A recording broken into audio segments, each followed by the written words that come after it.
Well, hi everyone. Welcome to the Book Fest Spring 2025 David Lynch Authors Panel Living the Art Life.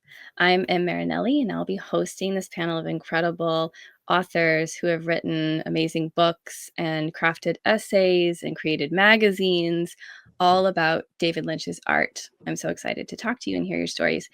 And for those of you who may not know or need a refresher, who are listening in, David Lynch, who passed in 2025, was one of the most influential filmmakers of our time and famous for his experimental and surrealist style. Best known for his groundbreaking TV show Twin Peaks. Many of us in this panel are huge fans. And prequel film Twin Peaks Fire Walk with Me, Mulholland Drive, The Elephant Man, and Blue Velvet, to name a few. And Lynch was a visionary artist who really elevated and transformed Hollywood. I found him when I was in college. My college housemate came home with the VHS of season 1. Yeah, the VHS. And we watched them, and then we didn't have season 2 because you couldn't find it in the video stores. So she befriended somebody who she actually didn't really like that much. You feel free to judge me, but he had season 2 on VHS, and so we, like, sort of pretended to be his friends so we could invite him over to watch it because, as you know, once you enter that world, you enter that world, and it's you don't want to leave that world.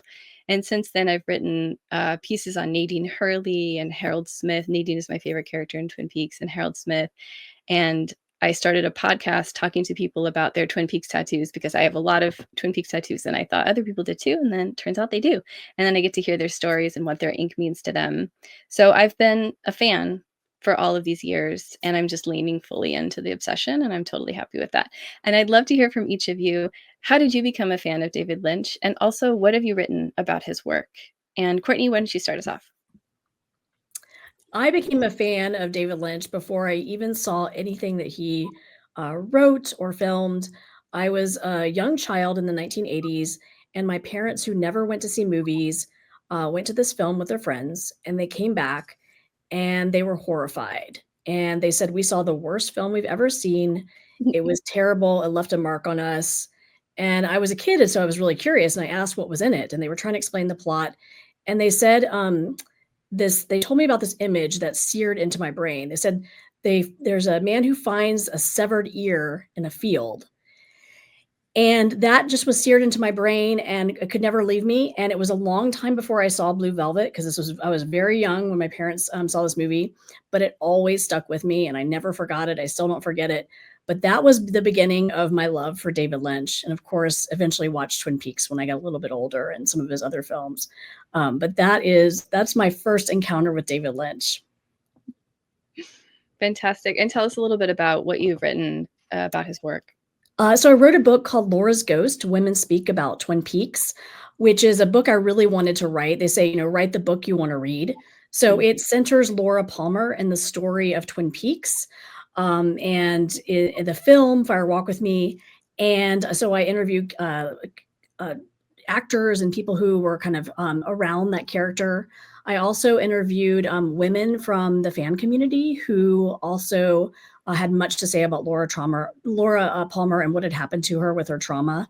Mm-hmm. And I have a few guest essays in there as well. Willow Maclay, who's with us now, wrote an incredible essay, very, very powerful. That's included in there. But really it was about centering women's voices and centering the character of Laura Palmer in the book. It's such a fantastic book. I have some questions to ask you all about that, but I'll save them. Thank you, Courtney, for that. Brent, let me turn it over to you. How did you become a fan, and what writings do you have? Sure. So Twin Peaks was, the gateway drug for me, but I have a funny story, which feels very Lynchian in some respects, and it relates to Courtney's story too, which is, it was only years later that I remembered being in 4th or 5th grade.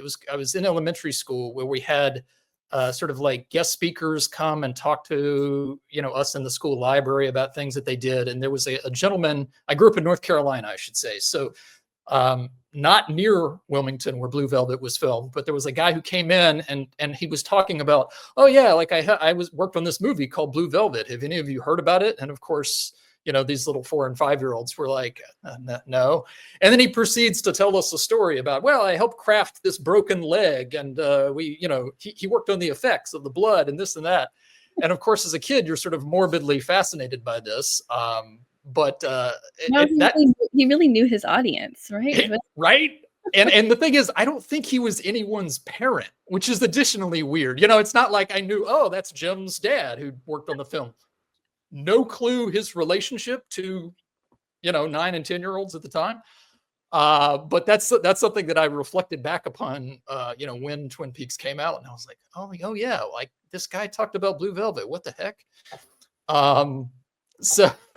So I'm sure we'll get into Twin Peaks and other stuff. But yeah, that was just a bombshell that went off for me when I saw it, first run, unlike anything that had been on television, certainly before and even really since. And then to the other part of your question, just things that I've written. I'm an entertainment journalist and film critic and author, and I've had the chance to interview Mr. Lynch 9 times, spanning kind of 20 years. So, and it was for different outlets, both domestic and international. Some were sort of pegged to one specific film. Other times it was like really a deep dive where I got to go up and spend a lot of time with him. So I cherish those memories. And I think the sort of variety of outlets that I covered both him and his work for, certainly informed my other writing about him too. Fantastic. Thank you, Brent. Wow, 9 times. The hours and hours of questions that I could ask you about that. It's not a perfect book fest, but maybe sometime we can talk more. But this is great. Thank you. Welcome. Willow, I'll turn it over to you. How did you become a fan, and tell us about your writings? Yeah, I think my interest in David Lynch sprung forth concurrently with my own cinephilia. I come from, I think, a slightly younger generation than all of my panelists. So by the time I started watching movies, it's the mid 2000s really. And David Lynch is already this classic filmmaker. He's already beloved. So I'm watching all of the movies that you're supposed to watch when you start getting into movies. I'm getting into Martin Scorsese and Francis Ford Coppola. So the new Hollywood effect on the canonization of the movies that came out in the 70s and 80s. And David Lynch is one of those directors. And so I came to Blue Velvet, and I thought, this is unlike anything that I've ever seen before. And at the time, I didn't really know what to do with it because I was probably 13 or 14 years old. And it was so unlike all of the other movies that I was gravitating to at the time, which were so like kind of rock and roll and freewheeling and narratively driven. Some like Martin Scorsese was one of my first favorite directors. Mm-hmm. So I grew with Lynch, and I grew to love his other movies over a period of time. But it probably wasn't until I started watching Twin Peaks that it really came forward for me for him to be this prominent fixture in my life, and for his art to have really affected how I go about my day-to-day life, how I approach writing and everything, because I love everything about Twin Peaks. And in the time since, I've grown to love all of his other films too.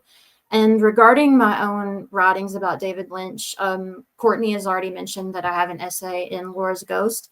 Lynch is mentioned very briefly in my book, Corpses, Fools, and Monsters, The History and Future of Transness in Cinema. And I've been writing about Lynch since 2019 on my Patreon, covering every single episode of Twin Peaks. And I just got to the 8th episode of season 3. We've got about 9 episodes left before I'm done with that essay series. Wow. And it was this really weird timing. He passed away right as I was drafting that essay for the 8th episode of season 3. It felt very strange how that came together. And it ended up not really being about that episode so much as it is about the way that David Lynch's art communicates to me personally, and how my emotional reaction to it is more in line with how I feel listening to music than I do watching movies. It's more emotional, direct, straightforward, and it's a beautiful, beautiful episode. And it's one of my favorite essays I've written for that series too.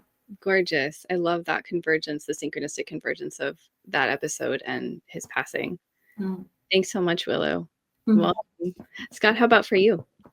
Well, I used to have season 2 on VHS, and I was showing it to 2 girls in college who I thought were my friends, and I recently just found out they didn't really like me. So that's real nice. Thanks for that. So sorry. Yeah. I actually saw The Elephant Man first as a little kid. I had no idea who David Lynch is, and I totally misread the film as much as you could misread it. I was 11 years old. I thought it was a horror film. I thought I couldn't go to sleep on my back or I would die that night. I was petrified to go to bed, and it just creeped me out totally. But what really got me into it, like everyone else, was Twin Peaks on here. I mean, it just changed everything for me. And then as far as writing goes, I am the managing editor of the Blue Rose magazine for like another week or two. And then I've written books about Fire Walk with Me, Lost Highway, and the music of Twin Peaks.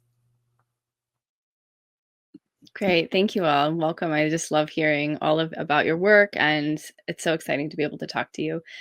Scott, since you mentioned the Blue Rose, maybe you and Courtney can speak a little bit about the magazine and also the upcoming last issue. Maybe by the time this airs, it will be out, but just to say, yeah, tell us a little bit about the magazine and the conception of it and where it is now. Courtney, do you want to start? Scott, go ahead. Yeah, start.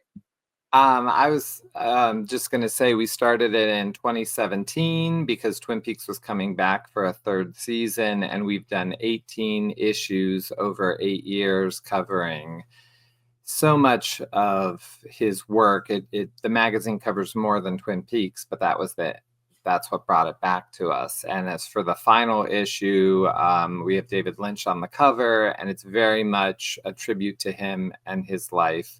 We have some really special interviews, including one with his daughter, Jen Lynch, that is extremely moving. She shares so much. It's been great. And I could never have done the magazine without Courtney because she knows where to put commas. Yes, we've been doing the magazine a long time, and we decided to stop now that David Lynch has passed away. It felt like the right time. So we hope this is a loving tribute to David Lynch. And like Scott said, we have some really special interviews and really special contributions and essays. And we are really happy with how it's shaping up. I'm really excited for it. Congratulations on all those years and all of those issues, and just like all of the writing and incredible contributions that people have made and that you two have created. So, and John as well. But so thank you for that. A lot of you have alluded to the kind of the severed ear and the kind of underbelly, the shadow side, and the grotesqueness and grittiness of a lot of Lynch's work.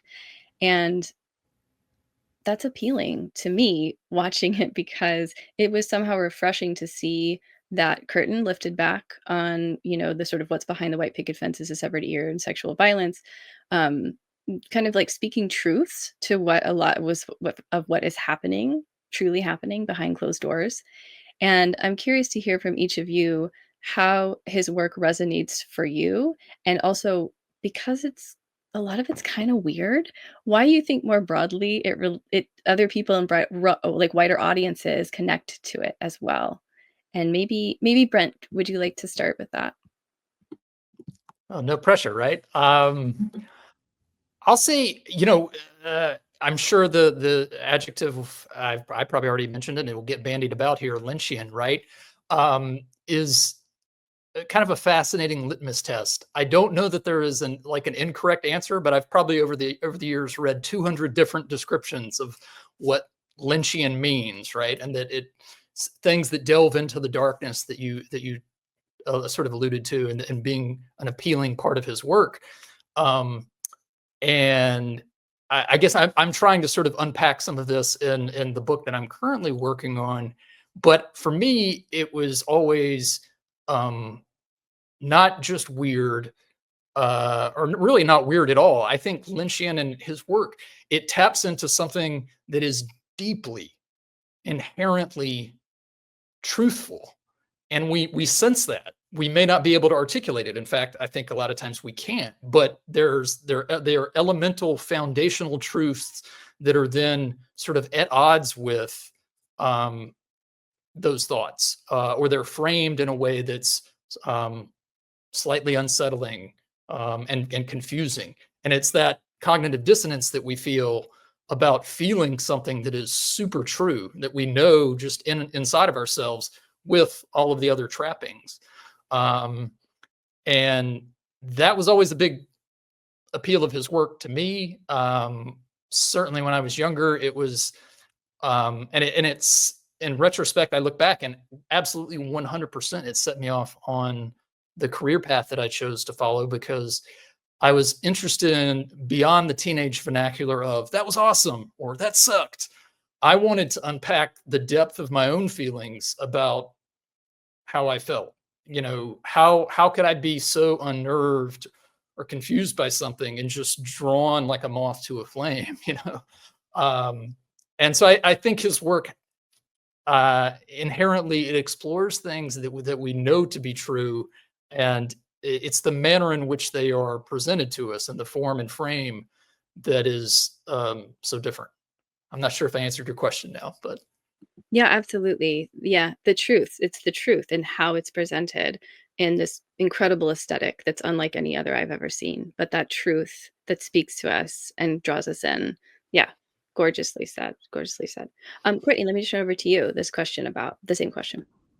Sure. I think Brent touches on something that's really correct, in that the truth of it, the world is weird and dark. And so the art's going to reflect that. And I think that's why people respond to it. Not everybody responds to it. Not everybody wants to take a look at that.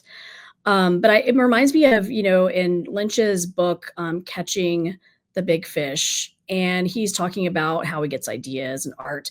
And he says that, the world is as you are. So you're bringing everything, your experience, everything that you have with you when you're seeing a film. And he leaves spaces for us to enter that with all of our stuff. Sometimes filmmakers, tell us what to think, or, over kind of explain things, but he leaves that room where we can kind of bring our own stuff and tap into what we want to tap into. For example, years ago, when I first saw Eraserhead, it was a horror film for me. It was, what Henry does to Spike was so horrific. And I loved it, but I also had a visceral reaction. Well, I saw Eraserhead again about a week ago, and it was screened on the big screen. And, I've been a mom for 2 years. And so my life has changed a lot. And so when the little baby Spike Eraserhead is Eraserhead is screaming constantly, and Charlotte Stewart's character goes over to him and she says, "Shut up, shut up, shut up." I laughed so hard. I thought it was amazing, because I've been in that place. I've been in that dark place I love my child, but I've been in that dark place.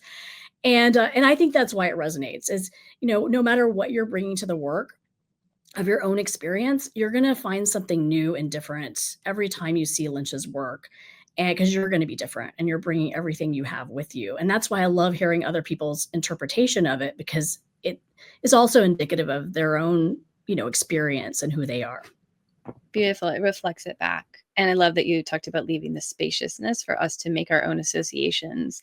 And for me, every time I watch Twin Peaks, which has now been hundreds of times, I don't even know how many times, I find something new every single time because of who I am in the moment. Like you're saying, as a mom now, you see it differently. So I love that. Willow, how about for you? I kind of have a similar feeling as Courtney with Lynch's work. I'll tell a story. A friend of mine visited me a couple years ago, and she was new to watching David Lynch's movies. So one evening, I asked her if she had seen Eraserhead, and she said no, and we decided to watch it. And it was super late in the evening, probably close to that midnight movie kind of vibe. And by the end of it, she was crying, and she asked me, "I don't understand why I'm crying." And I think that the reasoning for that is like, maybe we don't understand why we're so drawn into what David Lynch is showing us. Maybe it's something more elemental. And I think that if you open yourself up to his art and fully approach it as fully and as clearly as you can and give yourself over to it, you will have some sort of emotional or spiritual response. And I'm not saying that David Lynch is necessarily for everyone, but if you approach him at his own, if you approach him on a level ground with what he's showing you, you will experience something. And I think that that's important. And I think that another reason why he struck such a chord for so many viewers is he's a melodramatic filmmaker. He believes in sincerity. So you have this deep feeling of contrast in his work. He'll show you something dark, but he'll show you something beautiful. And they're intertwined around one another, and they're communicating with one another, and both of them matter. And that's never more clear than through, in my opinion, the character of Laura Palmer, where I think that she's the sun of his work. Everything has moved around her ever since he started making Twin Peaks. His movies became different. His art became different. His way of looking at movies became different. He was suddenly interested in the things that these women who are in trouble are feeling.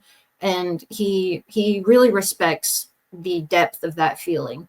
He will take you to like the bottom of your soul with these women who are struggling, and he has an empathetic response to it. I don't think that he is showing violence or the threat of violence to merely make some broader point about the world in which these characters live in, but something that he's trying to get us to interact with, where we can really feel for another person in the way that they've experienced the world. And I've always been drawn to that element of Lynch's work. As a trans woman, I rarely ever feel loved by movies. I wrote about this in my book, but I always feel with Lynch, I do have space to kind of feel appreciated, because while a character like Laura Palmer isn't a trans woman, she's kind of become this symbolic trans woman for a lot of people like me. Even the phrase "fix your hearts or die" has become, I mean, you've seen it on protests, like on protest signs in the last, ever since the inauguration. So Lynch is obviously important for people like me. Willow, yes, yes, yes. Exclamation point, exclamation point, exclamation point. I love everything that you said. Thank you. Scott, how about for you? Well, I was thinking when I was talking with Jen Lynch when we were doing the interview, I was telling her that I was writing an article that day for the Blue Rose that's about his endings, where I'm looking at all of his endings because we're kind of dealing with an ending. And her advice to me was, she goes, well, remember, you don't watch one of my dad's movies, you feel it. And I thought, oh, what a great way to explain it. It's true. You don't sit down like you're going to watch Die Hard. That's not what you're doing when you're doing a David Lynch movie. And if you think like, oh, what would it be like to live with a spouse that was so jealous that he was going to kill you any day? Well, it wouldn't. It would be as dark and scary as Lost Highway is. And what if you came to Hollywood and you thought you were going to be a star and your heart got broken and you had nothing? It would look like Mulholland Drive. So I would say, I don't know. I think that's the answer to it. Yeah, fantastic, Scott. Thank you. Willow, going back to you, kind of bringing in Laura Palmer. I mean, I want to talk to you and Courtney a little bit about Laura's Ghost and writing about Laura Palmer. When it came out, when your book came out, it was such a breath of fresh air for me, just in this sort of, at the time, a very male-dominated space in terms of writing about Lynch. And then this book comes out elevating women's voices, particularly talking about Laura's experiences. And I wanted to ask each of you what it was like to write about Laura from this place of having agency and being empowered in her choices and decisions versus a narrative of her just being a victim, right? And so I'd like to hear how that was for each of you. And maybe Courtney, do you want to start? Sure. It was powerfully cathartic for me because it was a very personal book. I wanted to write a book that I would want to read. And so I did have to, it wasn't all about me, but I did have to inject myself a few times in the beginning and in the end because of my own past history of childhood abuse. And for so long there, like you said, there were so many conversations that were happening among women about Laura Palmer, but they just weren't making it to the major voices, the major outlets, the major, podcasts that were going on. And so that's what the impetus for me to write the book. And so I had this idea, and I wanted to center around Laura Palmer, and I wanted to center it around, how women experienced her, because not every woman I talked to either talked about being abused or were abused. It wasn't always about trauma, but it was about finding themselves, kind of like what Willow was talking about too, finding themselves in that character, bringing your own experience to that character. And so that's what really did it for me. And I thought it was really important to center women's voices and have women only those voices in there. And so I thought it was really powerful to talk about Laura, and her agency and her strength. But while I was writing it, I also wanted to talk about victimization. For a long time, we especially when I was writing this book, we talked about survivors of abuse. But one of the things I realized was not everybody wants to be considered a survivor. Like I went through this period where I said, I'm actually a victim. I survived it. Yeah. And it was based on something that Roxane Gay wrote about, not everybody is a survivor necessarily. It's okay to use the word victim. And so I wanted to use the language that was appropriate, that came from each woman, how she wanted to frame that. But I had this realization among myself too, that yes, I have agency in saying that I'm not a survivor, that I am a victim or was a victim, but it is also completely okay to say you're a survivor as well. And so that's what was important to me, is having women characterize their own experience, like Willow did amazingly in her essay.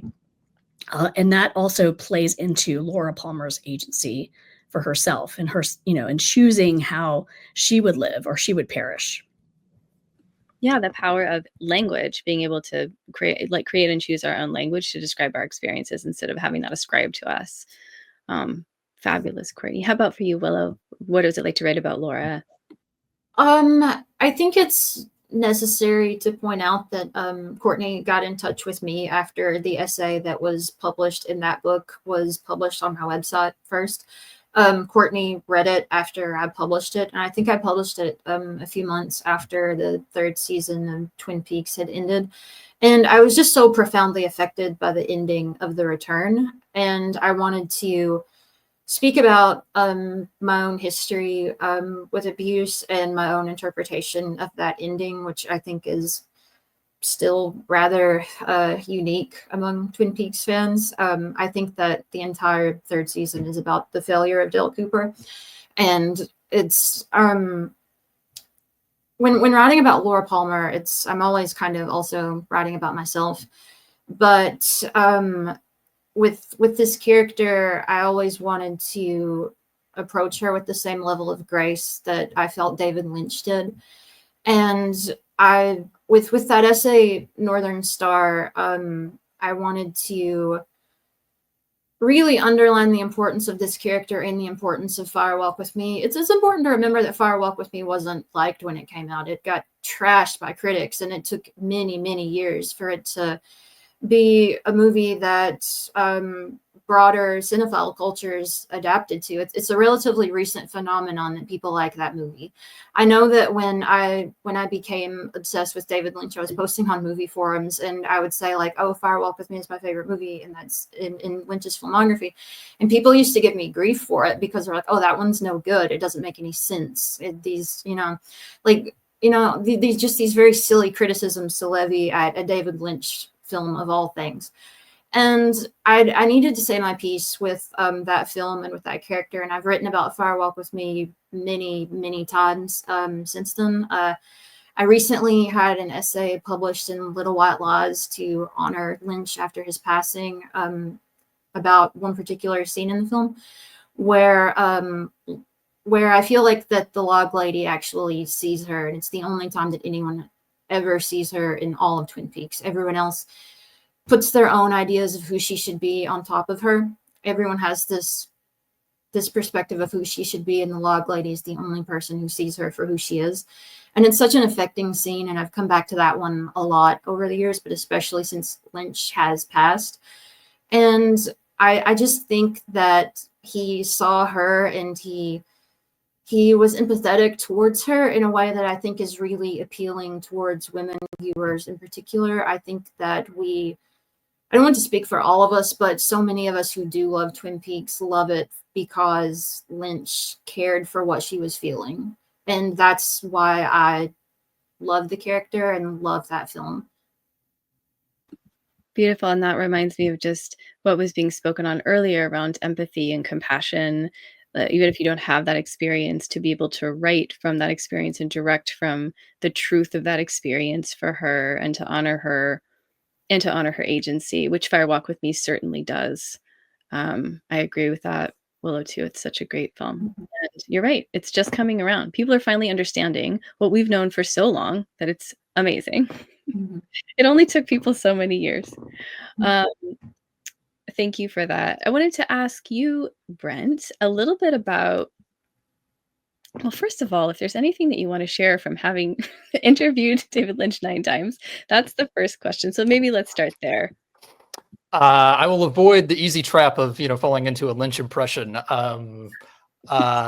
Except to say that, maybe it's this, right? That you get the finger waving.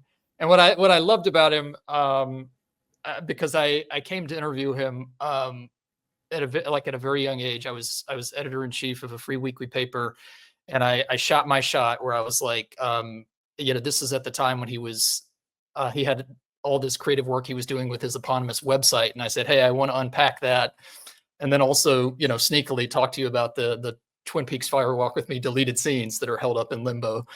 And so I went up to his house in the Hollywood Hills, and it was everything that you wanted. They say don't meet your heroes or idols or whatever, but I had the benefit of being young but not dumb, in the sense that I wasn't looking for or needing him to explain his work or validate my theories about it. I'd read probably a number of bad interviews where people tried to do that and failed.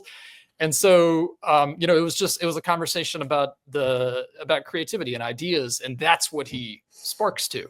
And so he will sit there and he's perfectly comfortable, or was perfectly comfortable, closing his eyes for 45 seconds and just, as he's talking, sort of waving his hands, he's communicating some truth to him. And so that was beautiful. There was a beautiful lack of self-consciousness in those conversations, and they hold a special place in my heart. All the in-person ones, especially, because when you weren't trying, to again sort of get him to maybe co-sign a theory about his work,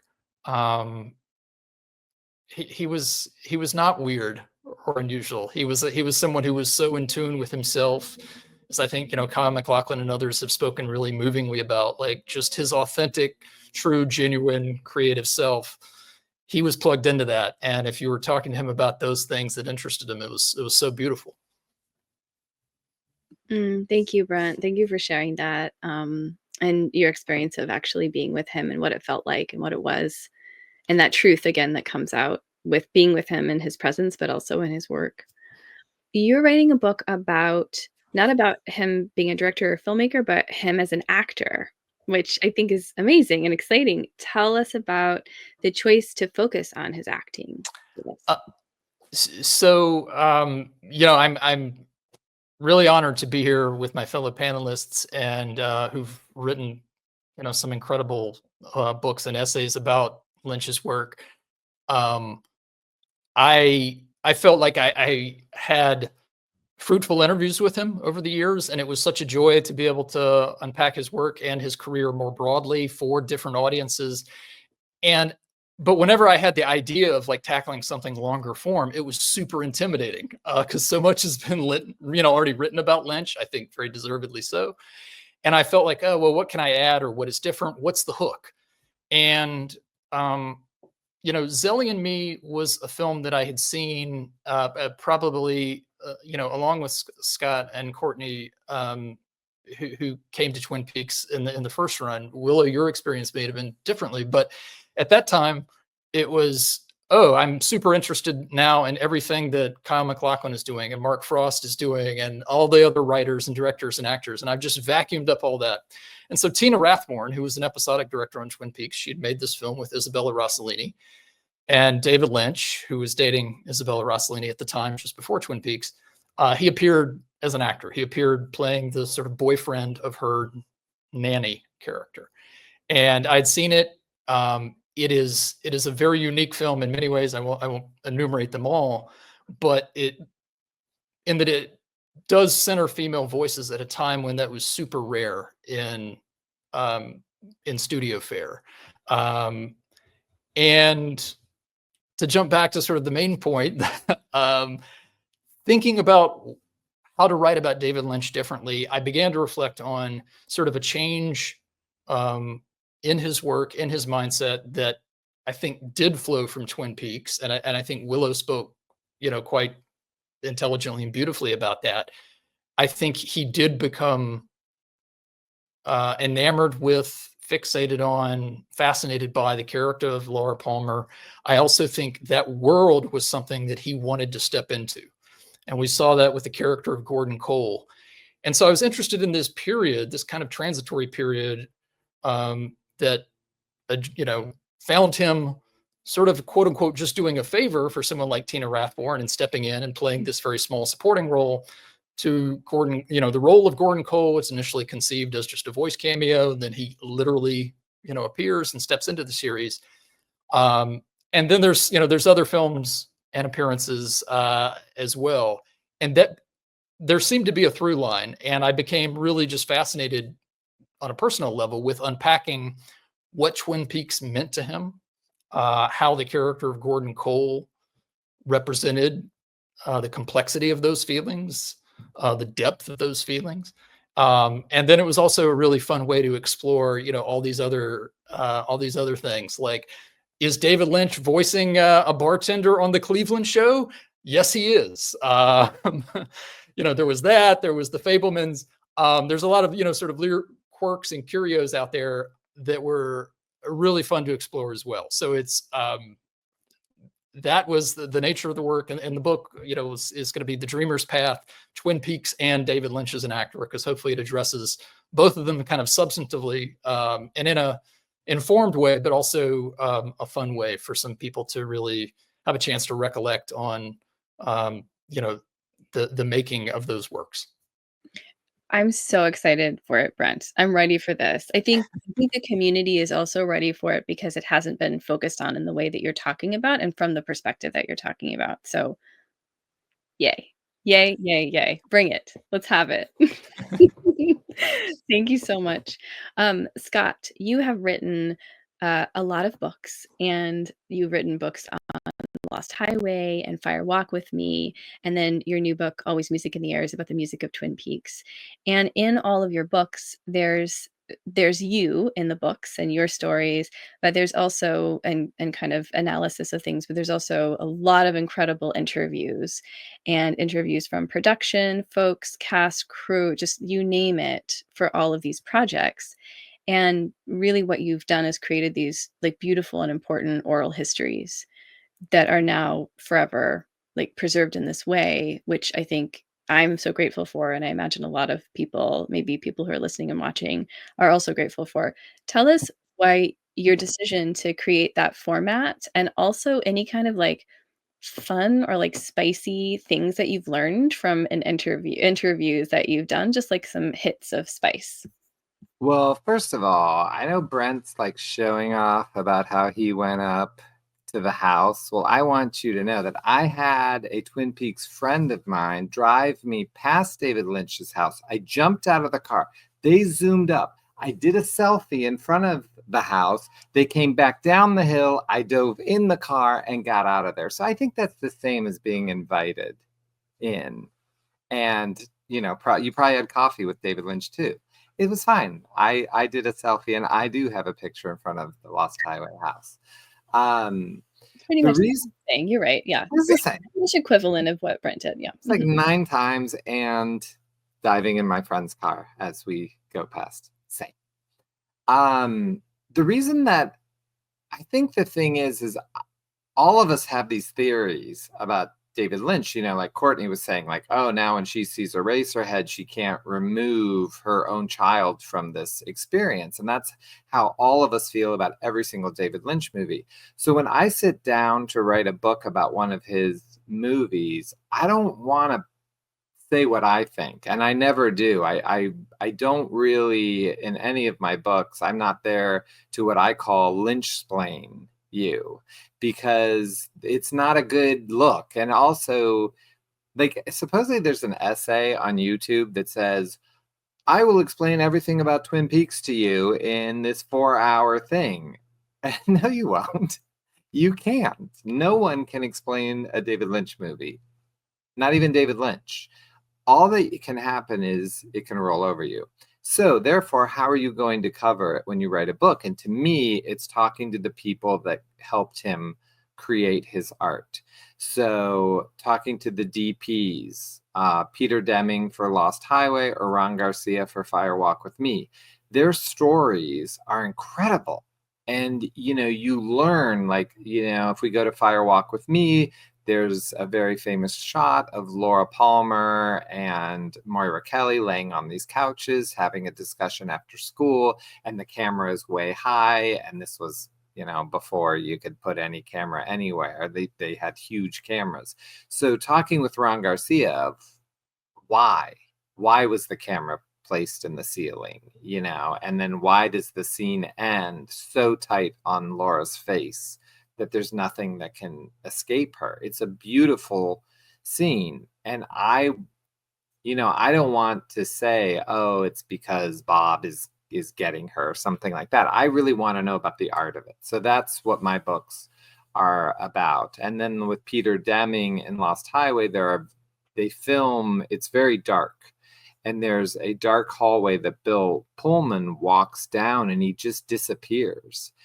And I mean, you're not supposed to say like something's the greatest, but it's like the most impressive thing ever captured on film. It's slightly impossible because if you watch a movie that's in the dark, it always gets pixelated, but this doesn't get pixelated and he just disappears.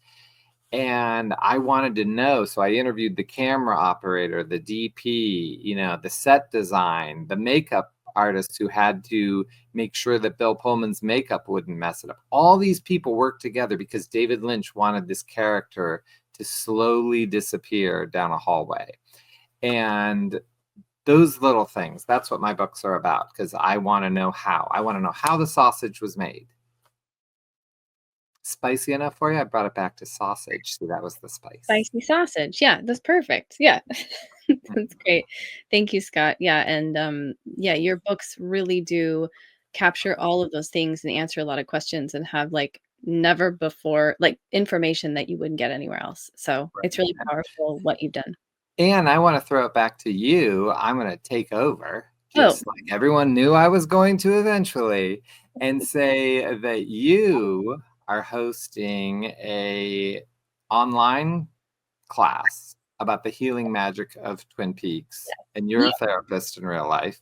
And I'm curious, why can Twin Peaks just think if there's people watching this that don't know who David Lynch is and the things we've talked about, but it is healing. Like, can you say a little bit about, from a therapist point of view, like why is this stuff healing to all of us?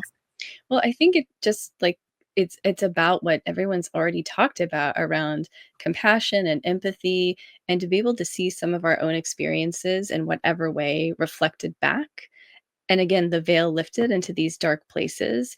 I think that many of us find Twin Peaks, especially because of some of our experiences, whatever they are, traumatic experiences, or just like wanting the weirdness of the world to be in front of us and to go, oh, right, the world is weird and hard and dark and strange.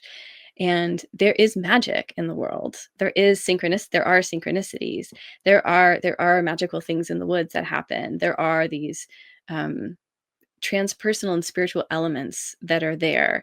And so, yeah, you and I were thinking about that and putting together this series of workshops, which if folks are interested, you can go to the bluerosemag.com and sign up. We've got a couple spots. We've got some spots left, but we're going to be focusing on, it's online, it's on Zoom. We're going to be focusing on dreams and doing dream analysis. I'm a therapist. I love dream analysis. I do it all day, every day. It's so much fun.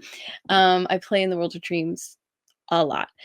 And then we're going to talk about seers, the kind of the more of the psychic elements, the folks in the show, like Sarah Palmer, for example, who really does have access to these transpersonal and spiritual dimensions.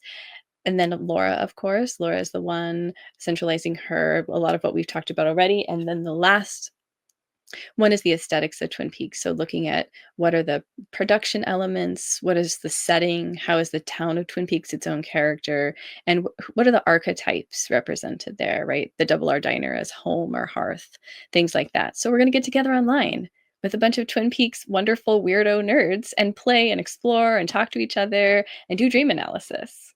I'm ready for that. Sign me up for that. Oh, wait, I'm co-hosting it with you. Scott, I can't wait. It's going to be so much fun. Yeah. Thank you for bringing that back in. I love that. In a little bit of time we have left, I wanted to, bring in the sort of title of our panel, which is, about the art life, and offer that, Lynch really was interested in cultivating and living a philosophy of the art life, which is prioritizing art, centralizing art, having time for creative process, catching, I think Courtney, you mentioned the fish that come through, the ideas that float in, particularly in moments of meditation or stillness, and then seeing where they go, even if they don't go anywhere, but just playing and exploring.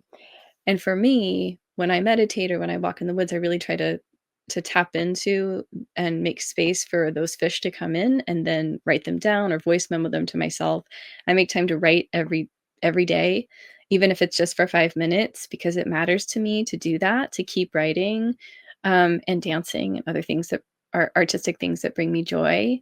And I just want to hear from each of you.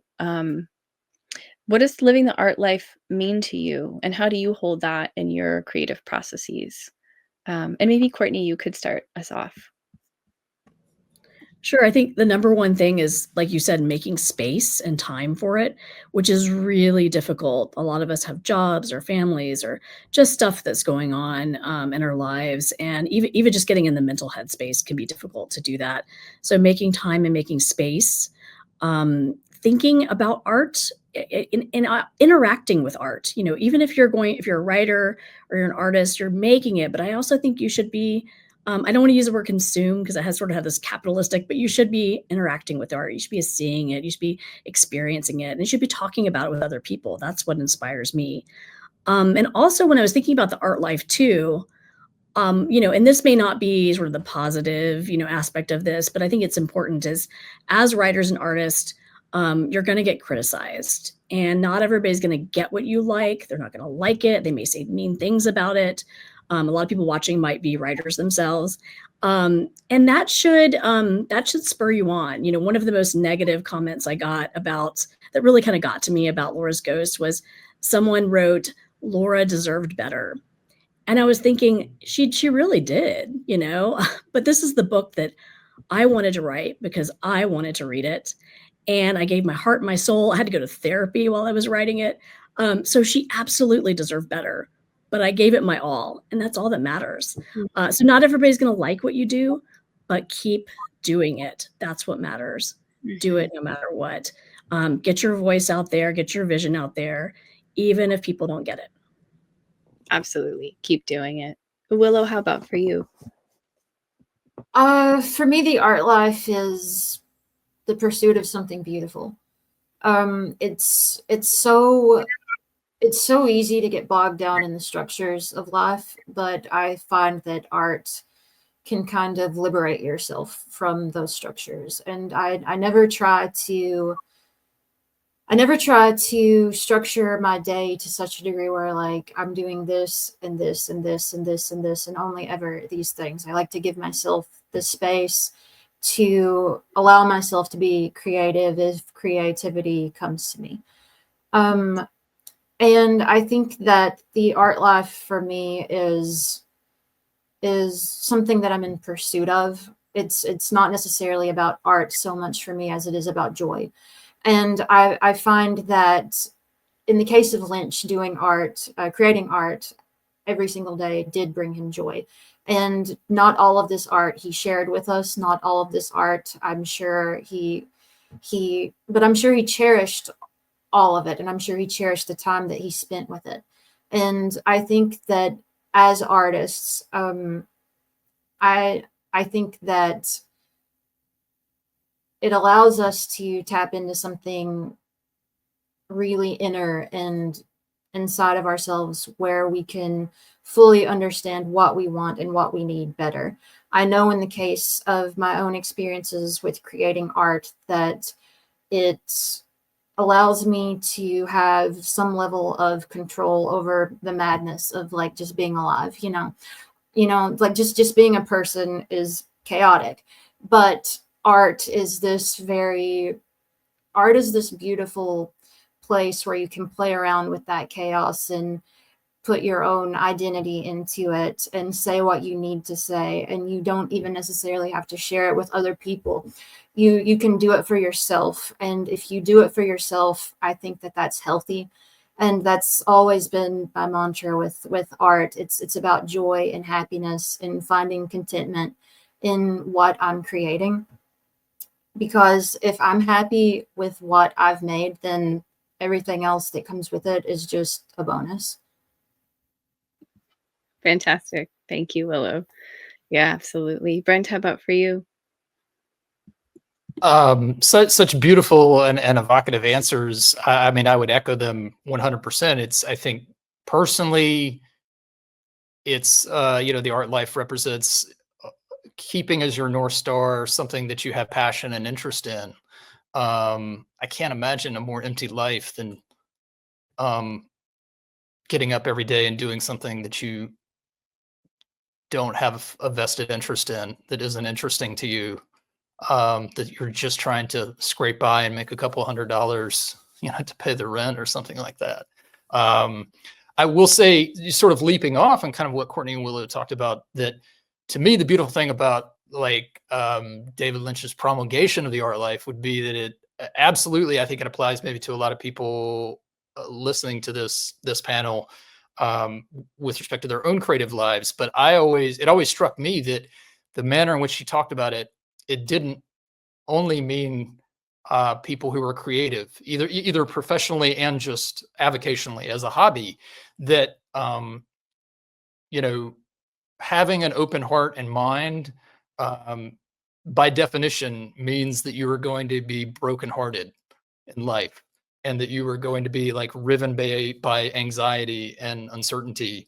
But a large part, not all, but a portion of his work seemed to address that. And certainly the degree to which he interacted with and talked about his work, when he talked about it, he seemed to be saying, at least to me, that, those feelings are going to find you anyway in life. Life will grind you down, and you will be depressed and angry, and you will experience loss. But to have an open heart and mind, is the way, it's the path to choose. And so you don't have to be, out there actively creating necessarily. I think I think when people have that outlet, it's fantastic and it's beneficial to them, as Willow said, in ways that have nothing to do with how it's received or how much you're paid for it or whatever else. But also, just retaining that sense of childlike openness, not childish, but childlike, because, life is so tough, but if you're not open to it, then when you do experience hurt and loss in life, it hurts so much more. It hurts so much more than when you have all the beauty that you've left your heart open to. Beautiful. Thank you, Brent. Love it. Scott, how about for you?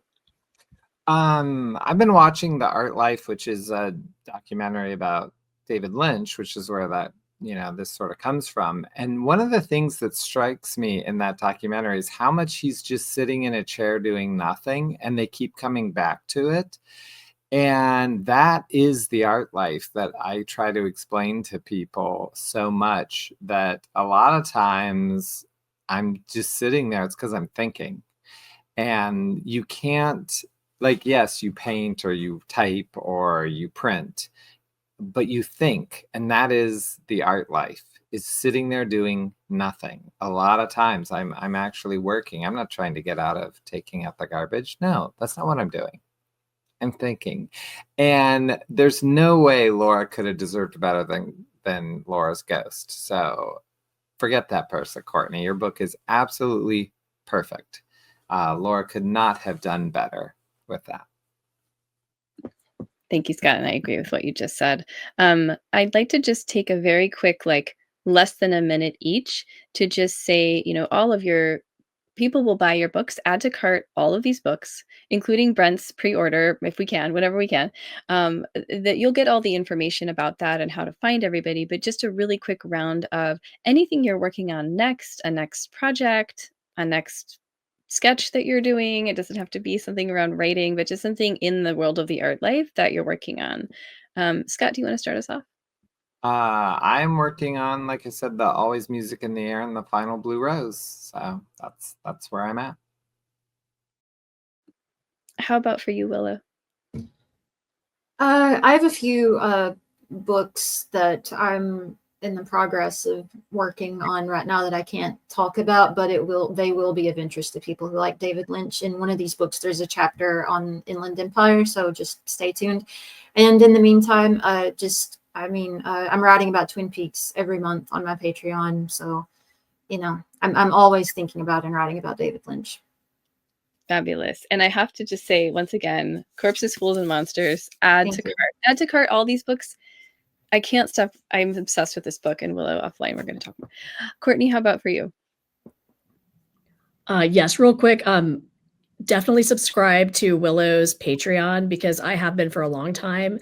And it's like the most consistent film criticism that I read because it's so good. I love it. Even when she's not writing about David Lynch, which she does write about David Lynch a lot, which I love. I am working on the next issue of The Blue Rose with Scott. It's our final issue, and it's going to be a tribute to David Lynch.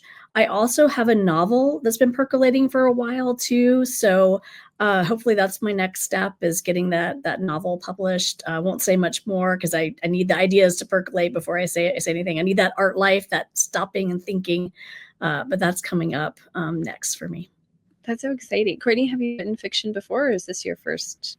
I have written fiction before. I've written short fiction, poetry, but I've never written a full novel. So this will be my first, hopefully. Super exciting. I can't wait. Brent, how about for you? So yeah, right now, I mean, I'm kind of all focused on The Dreamer's Path, Twin Peaks, and David Lynch as an actor, sort of trying to bring that into harbor. And it's a lot of fun, very involving and interesting work. But I do have an idea for something else that I've, out of necessity, sort of turned that burner on to get a couple things going on as well. So those are the big projects now, in addition to, film criticism and other short form writing. Yeah. You all do so much, and I am so inspired by all of what you do, and I have learned so much and continue to learn from all of you. And I just want to thank you so much for taking the time to come together, particularly after his passing, to honor him and his work and his art, but also the art that we make based on the art that he's made. And it's a perfect timing for Willow's cat to come in also as we're as we're saying goodbye, and just wanting to appreciate all of you. So thank you, thank you, thank you so much. Thank you, Em. Thank you. Kermit says thanks too.